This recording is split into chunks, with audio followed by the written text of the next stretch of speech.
Welcome to the Millinery.Info podcast. I'm your host, Lauren Ritchie. Thank you so much for joining me for this episode of Millinery.Info. This is going to be our last one for 2023, but fear not, I have a fabulous list of guests lined up for next year, and I can't wait to share it with you. In this episode, we welcome Cynthia Jones-Bryson, who's recently won the Lillian Frank AM MBA Millinery Award at Flemington. Cynthia's returning to the podcast in this episode. We first spoke with Cynthia about 3 years. If you have a moment, I'd love to invite you to sign up to become a Patreon of Millinery.Info. There's 3 tiers available, and the first one's called A Little Thank You to Millinery.Info, and it's from just $5 a month. So think of that as like shouting at coffee while you listen to the podcast. I hope you enjoy this conversation with Cynthia.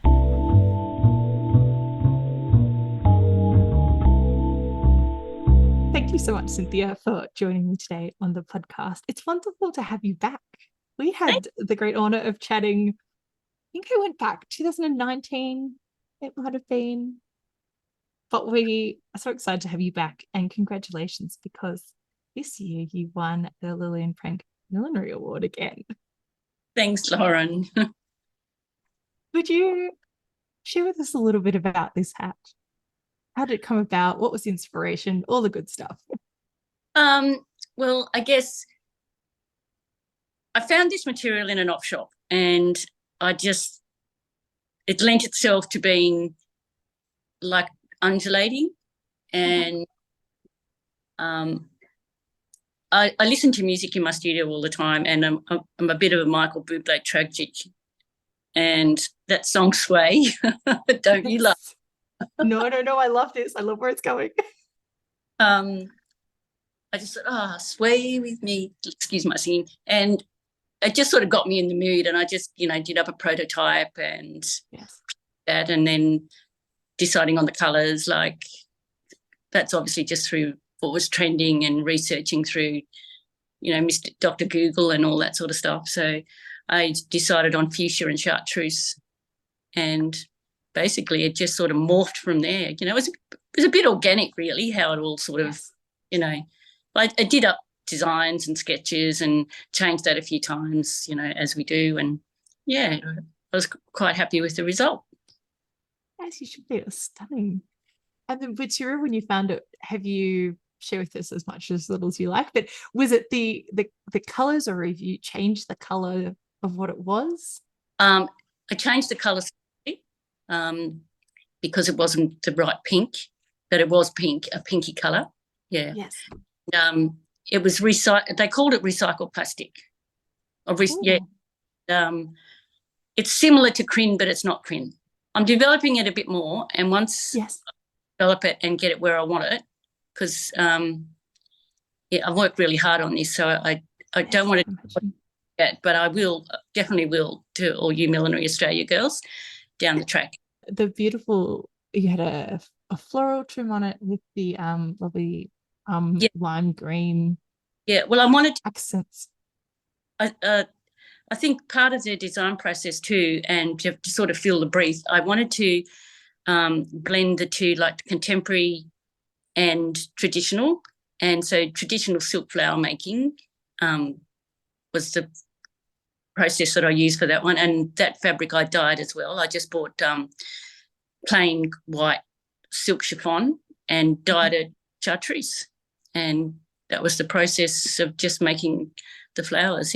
Just the traditional French flower making way.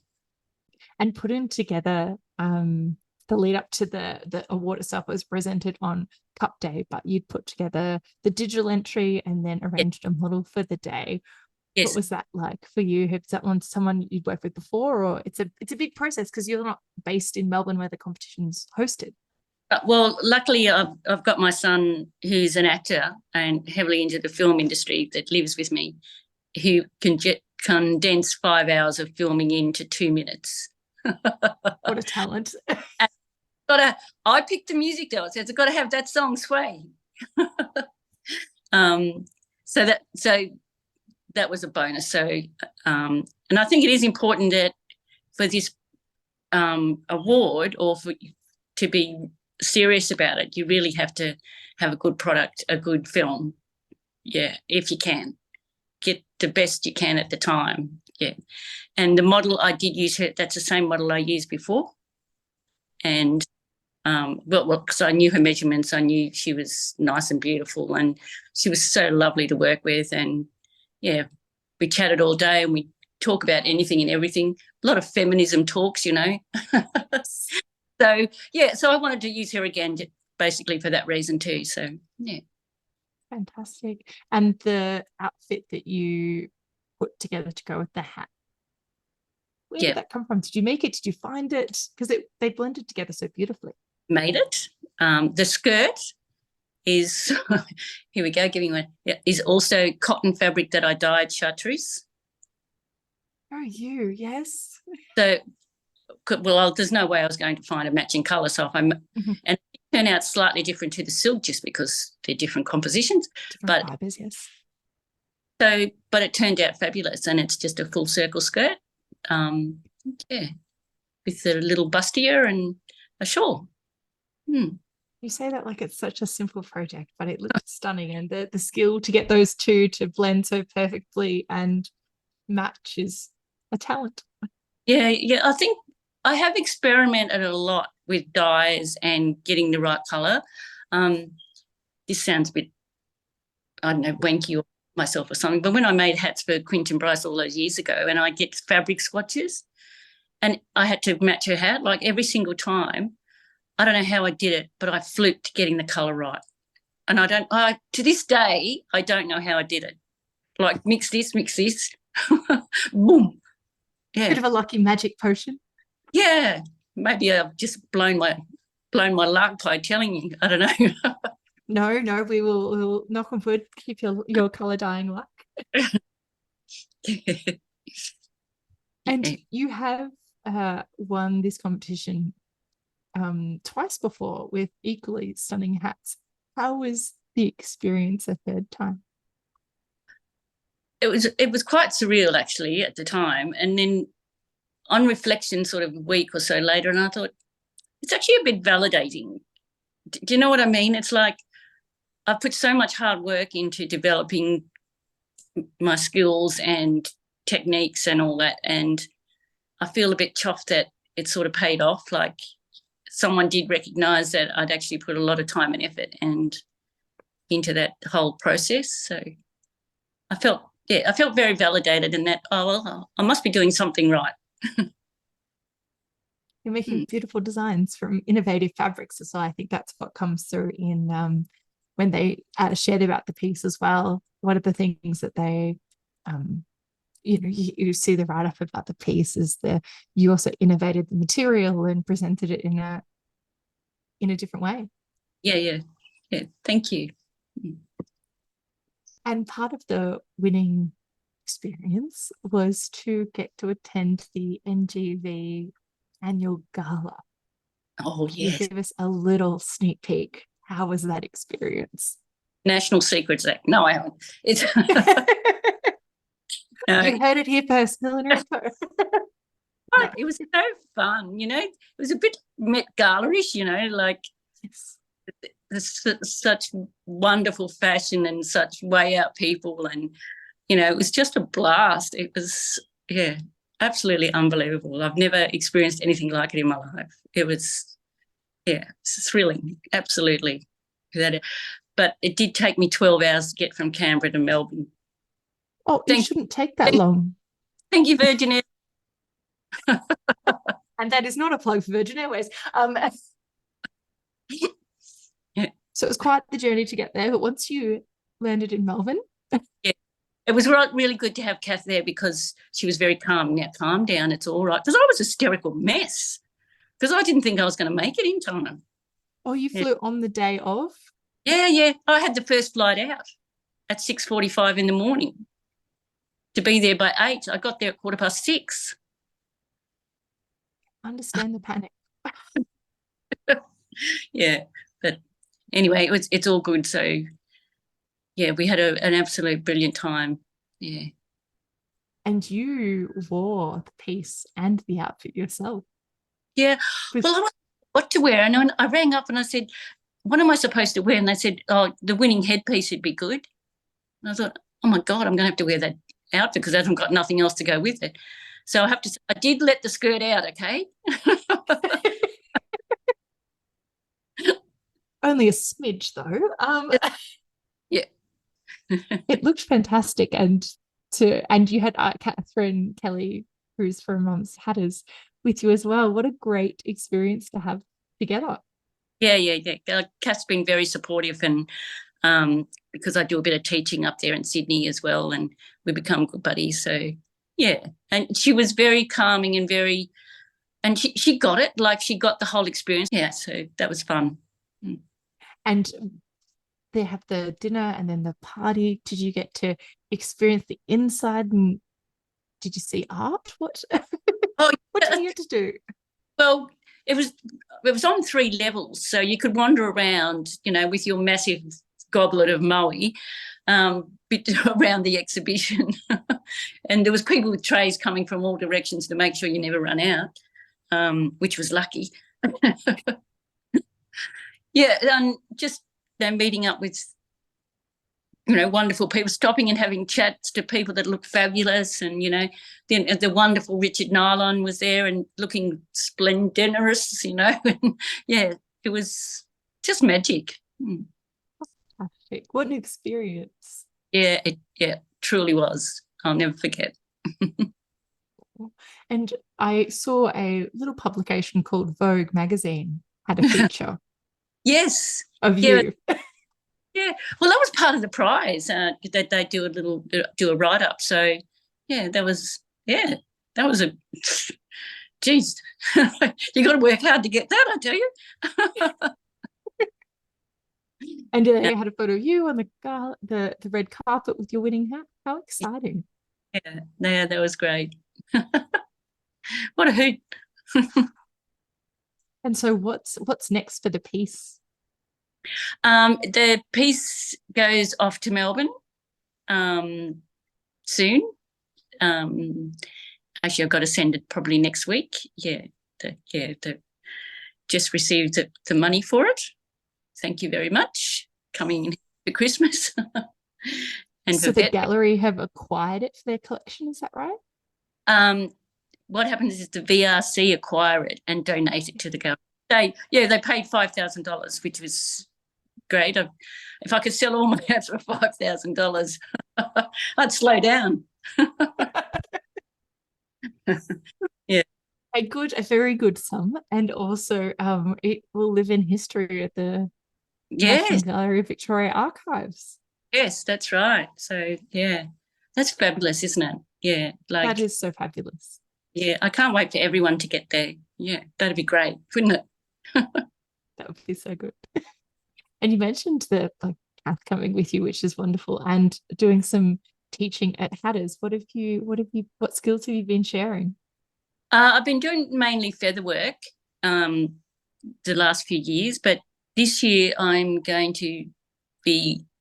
experimenting with this a bit more, and I'm going to probably launch it in Sydney with Kath. So at Embellish or Hatters Millinery Supplies, and yeah, watch this space. We'll keep tuned in. When did you start teaching? I guess a few years ago. Just I was Kath offered me, to do a gig there one weekend, and I did, and it went really well. So I did a few more. So that's great. Yeah. And how did you decide what skills you wanted to share? Well, I'd already done one of the feather techniques that I do at Adelaide at the millinery convention, Hats Off to Adelaide. And so I did that one, and then just another one with the flowers, and like I did for Hat Magazine, and I'll might develop a few more there and just see how we go. Yeah. But have some time for your own hat making as well. Oh, yeah, absolutely. That's all I do, Lauren. I swear to God, I need to get a life. Hats, and more hats. Take the dog to the vet. Make a hat. Take a dog to the vet. Do you go to many hat wearing events yourself? I go to the track here a bit, but I generally wear a hat if I go to a function or something, you know, like you're a milliner, you've got to. And I'm sure you're the same. Yes. But it's good to hear it from you as well. And do you have a collection that you'll pull from, like these are my personal hats that I pull from, or you walk into your studio and select something? No, I do actually have a few that are just mine that I make specifically for me, but they're usually derivatives of ones that I really like, so I just make one in the colours that I want or whatever. Yeah, I do have a couple that are unique. Yeah, so they're just for me, but yeah, that's okay. Yeah. And what have you been making a lot of recently? What's been popular for you, or a favorite make?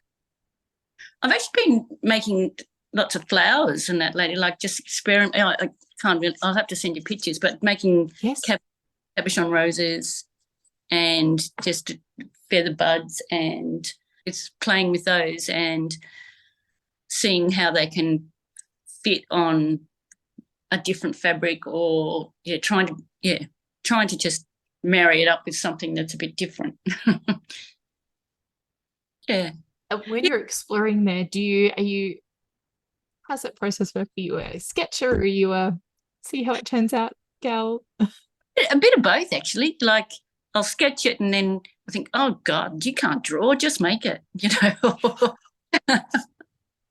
I sort of know what I want in my head, and sometimes it's really hard to do it on a flat piece of paper with a 3D effect, you know. So sometimes it's just easier just to get out a piece of material and then you can actually make it. Yeah. So, yeah, it can be either or. Yeah. See if it actually works how you're hoping in your mind. Yeah, you make the first one, you think, oh, I hope I can do that again. How did I do that? And once you've got that, you've achieved that first one, how do you document that? If that piece sells and finds a lovely home, how do you document that?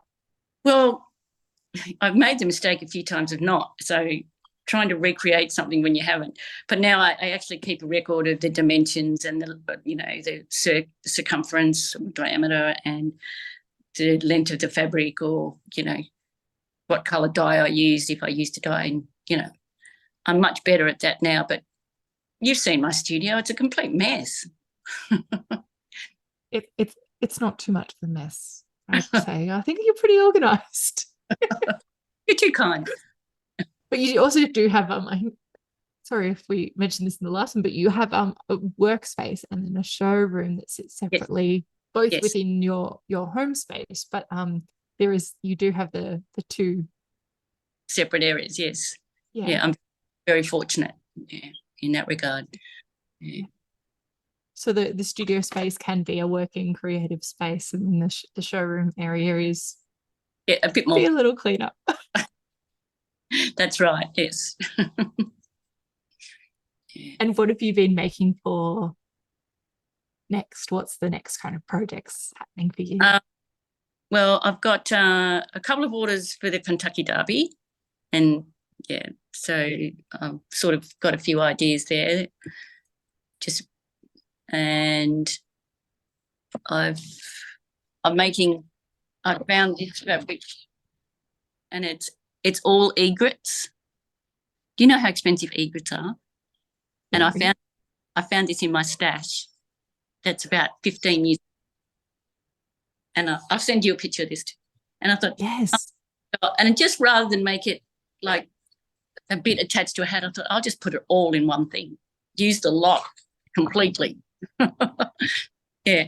So there's so much there. Sorry for people that can't see it, but I will send you the pictures. Yes. We'll have to send it. We'll have to share a photo. Yeah. So that took me a long time to work out what to do with that, because I thought I've got so much of it. What am I going to do? Will I sell some? And I thought, just use it all. It doesn't matter. Blow the expense. Have some fun with it. And also visually it's a unique material. Yeah, it is. Yeah, it's beautiful. Beautiful material. Like, they're so fine, the little strands of those feathers. It's almost like it's cotton, but it's standing out. It sticks up. Yeah. amazing stuff. Yeah. So you've got a quite a keen eye for hunting out unique materials. Yeah, I like to. Yeah, yeah. Well, I think we all do in some regard. You know, you go out, and I was in a storage place with, the Howard Storage World or something with my son, and I picked up this barbecue thing. I said, "Oh gosh, we could make a hat out of that." And he goes, "Mum, is there anything not safe around you?" But I think we're all. No, there is not. Yeah, you can sort of look at things and think, that it's got potential. Yeah, exactly. Yeah, that's the word. Yeah. And did this item from Howard Storage World come home with you? It did. And did it get turned into a hat? Yeah, and I sold it. There you go. Nothing is safe. It all has potential. Yeah. No, look, I think all milliners like to do that. They sort of, you go out and you look at materials and stuff and say, "Oh yeah, that would work." Yeah. So I don't think I'm alone. But there is a certain knack to it. Yeah, maybe. Do you ever go on specific trips? Like you mentioned, you found that material, like a plastic for the millinery ward in an op shop. Was that a specific trip you were out? I'm on the hunt, I'm on the search, or you just came across it? I was in Adelaide many, many years ago visiting a friend, and we just moseyed in there and moseyed out, and I did actually forget about it. Like, I found it, rediscovered it earlier in the year, and thought, "Oh, that can work. Yeah, let's have a play." Yeah. You always take such stunning photos of your pieces and your work. How do you go together putting together these photo shoots, and how frequently do you do that? I usually do 2 a year, and I pay a professional photographer. It is a costly thing to do, and I pay a model. I know for me, it's just, I don't know, I just like to have the looking magazine quality type pictures. That's what it is for me. Because if you go to all that trouble to make a one-off, and most of mine are one-offs, like I make a whatever, I just think they deserve to look nice in a photo. Yeah. I would never put a picture of myself in a hat on anything to sell, but no. And I think it pays off to have a lovely model, and these beautiful photos. We've seen a few of these hats appear in Harper's Bazaar in an international way. How did that come about?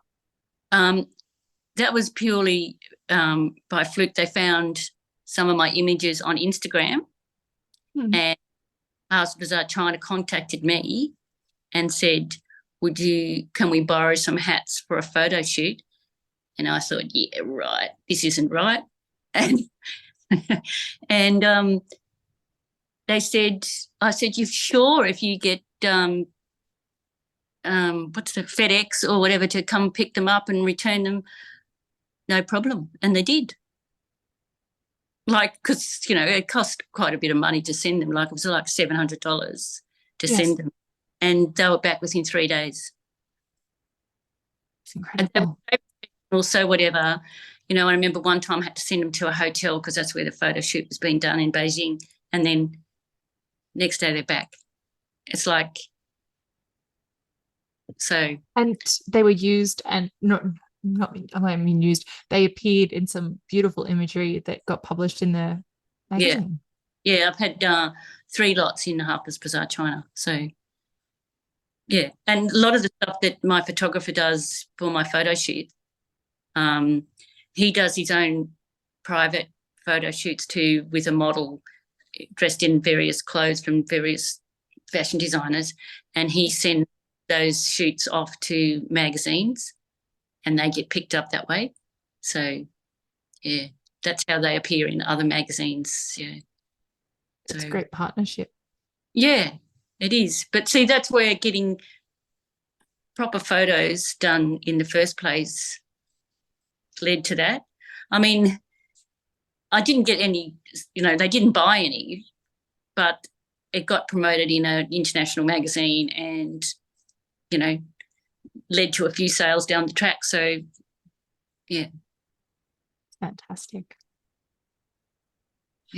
And do you get an international print publication must be a very exciting experience as well. Well, I happen to be, it's really hard to buy Harper's Bazaar China in Australia. So fortunately, my favourite coffee shop is owned by Chinese. Mum's coming over, I'll get her to bring it. So that's happened 3 times. So you've got a print copy. Yeah. Yeah, that was yeah. See? How wonderful. It sort of works in one little weird way, doesn't it? It's sort of, I don't know, what's that word? For when everything sort of just gels together and we're all in harmonious and all working in the same. Yeah. And they didn't even know. Team. They didn't know I made hats until I said, look, this, picture here, it's in Harper's Bazaar China, the April edition. Could you possibly get it for me? Oh, yeah, Mum's coming over. What a great network. Yeah, exactly. Yeah. So be nice to everyone. It's a good tip. And you've been sharing a lot of your work on social media. Has that been a key tool for you, or do you find the websites a very helpful thing? What's been for you? Down. So, yeah, it is helpful. But it's not. Yeah, I think I have a bit of an established clientele in some ways, but that's not to say I still don't sell through social media. Like people see something and will message. Yeah. So it still works that way, but but I've been doing this for a long time. So if I haven't got a few special clients by now, it's been really good. I can't complain. And what's coming up on your project list? Like I said, get through Christmas, then the Magic Millions. I've got a couple for that, and then I'm doing a few for Kentucky Derby, and then there's a Dubai World Cup. So, or is it the other way around? Anyway, it doesn't matter. They're close. And then try and develop this a bit more, and just keep doing hats, which is what I love. So it has been fantastic to hear what you've been up to. You've been very busy making a lot of beautiful hats, and we're so thrilled to have had you on the podcast again. Oh, thanks, Lauren.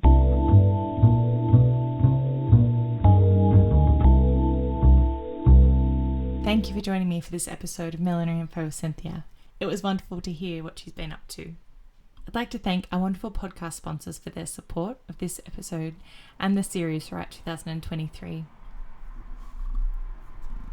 Thank you so much to the Hat Academy team, Millinery Australia, Hatters Millinery Supplies, House of Adorn, Judith M. Millinery Supply House, Hats by Lico, Be Unique Millinery, Lifted Millinery, Louise McDonald Milliner, The Hat Magazine, and Hat Blogs Australia. Again, I wanted to express my gratitude for our podcast sponsors. It's fantastic to bring you these episodes, and it's made possible through their support. If you'd like to become a podcast sponsor in 2024, if you've got any questions, just send me through a message and I'd love to help you out. Otherwise, head over to patreon.com/Millinery.Info and you can sign up there. I'm your host, Lauren Ritchie. It's been wonderful to talk hats with you in 2023, and I look forward to another year of episodes coming up soon.